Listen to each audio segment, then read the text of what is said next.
Bonjour tout le monde, re-bienvenue sur ma chaîne. Mon nom est Isabelle, je suis auteure, conférencière, blogueuse et j'adore partager des enseignements spirituels de façon colorée. Aujourd'hui, je porte une chemise achetée seconde main parce que c'est le mois Second Hand September, seconde main, le mois septembre seconde main. Donc, je vous encourage vraiment fortement si vous avez à acheter des choses, un nouveau manteau pour la nouvelle saison, nouveau veston, d'essayer d'en trouver seconde main. C'est super bon pour la planète. Alors aujourd'hui, je voulais partager une histoire reliée à la manifestation de mon premier livre, mon premier roman, J'adore New York. Et c'est pour vous expliquer un des concepts spirituels de la manifestation.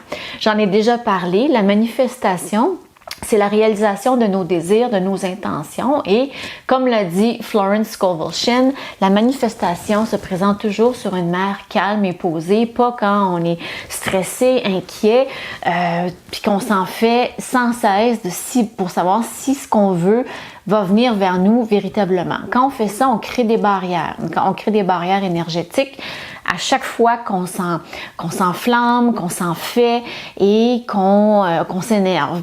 Donc, petite histoire ou peut-être moyenne longue histoire parce que c'est assez long, mais je vais faire ça assez rapide. Quand j'ai écrit mon premier roman, J'adore New York, j'avais aucune espèce d'idée de ce que je faisais, mais j'avais été guidée par une voyante à New York d'écrire ce livre-là. Donc, je l'ai fait, ça m'a pris plusieurs mois, presque un an à temps plein, si on veut, à écrire. Et j'avais le message de la voyante qui me disait que j'étais destinée à écrire, que mes livres allaient avoir du succès. Donc, j'avais cette confiance-là qui venait de cette femme-là parce que sinon, j'aurais certainement douté de moi et j'aurais lâché bien avant. Et donc, j'ai écrit ce livre-là, j'ai commencé à le montrer à des gens. On l'a refusé d'emblée, j'ai eu des noms, des refus de publication, je l'avais envoyé à plein d'éditeurs partout dans le monde.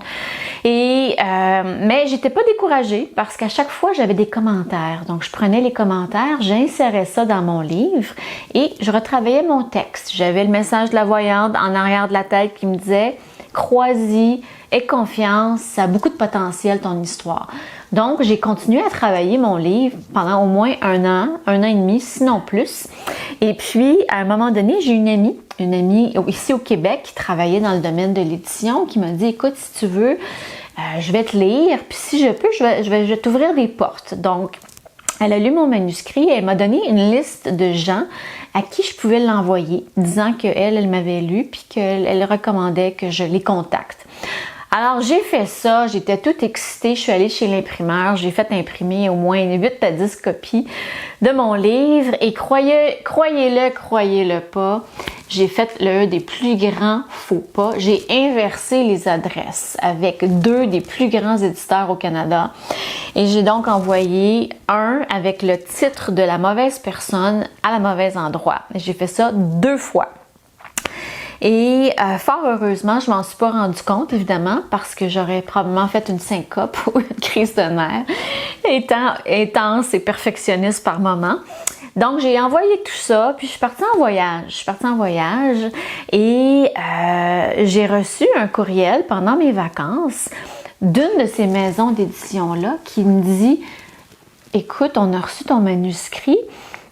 C'était adressé à telle dame, elle ne travaille pas ici, elle travaille chez notre compétiteur, mais on serait intéressé de te parler à propos de ton histoire. » Et là, j'ai fait « Oh my God! » Je peux pas croire que j'ai fait cette connerie-là, mais ça l'a capté leur attention et ils ont dû se dire « Oh, peut-être que ça vaut la peine d'ouvrir ce manuscrit-là, ça s'en va chez le compétiteur. » Ils l'ont ouvert, ils ont ouvert l'enveloppe, ils l'ont lu et ils m'ont fait une offre pendant que j'étais en vacances. J'ai crié, je pense, très fort quand j'ai eu la réponse. J'étais en France et puis le plancher où j'étais a vibré, croyez-moi. Et tout ça pour vous dire que j'ai manifesté en lâchant prise complètement.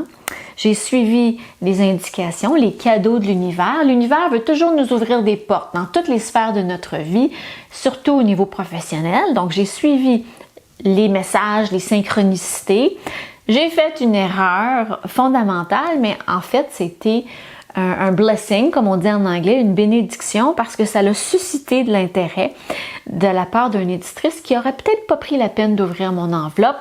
Et puis finalement, ça s'est matérialisé quand j'y pensais plus. J'avais lâché prise, j'étais en vacances, je pensais même plus à ça. Et là, j'ai réalisé la grossière erreur que j'ai faite, mais j'en étais très contente parce que ça m'a ouvert une très grande porte, mon premier contrat d'édition. Donc, ça, je vous raconte cette histoire-là pour vous parler du principe du lâcher prise, de ne pas s'en faire du comment votre manifestation va se présenter à vous. Vous ne le savez pas. Ça peut être quelque chose de très loufoque, que vous vous attendiez jamais dans votre vie. Ça va vous venir à travers la source divine, Dieu, l'univers, appelez ça comme vous voulez. L'univers veut toujours votre réalisation, l'expression de soi, la santé, l'amour et plus encore, l'abondance. Donc, c'est ces 4 sphères-là. Et donc, c'est en lâchant prise le comment. C'est en écoutant les messages qui m'ont été envoyés et en arrêtant d'y penser que j'ai réussi à manifester. Ces 3 clés-là, c'est super important. C'est vraiment très, très, très critique pour manifester n'importe quoi. Et je vous invite donc à lâcher prise. Lâcher le comment ça va se produire. Écrivez sur un bout de papier, j'ai un contrat d'édition pour ceux et celles qui veulent écrire.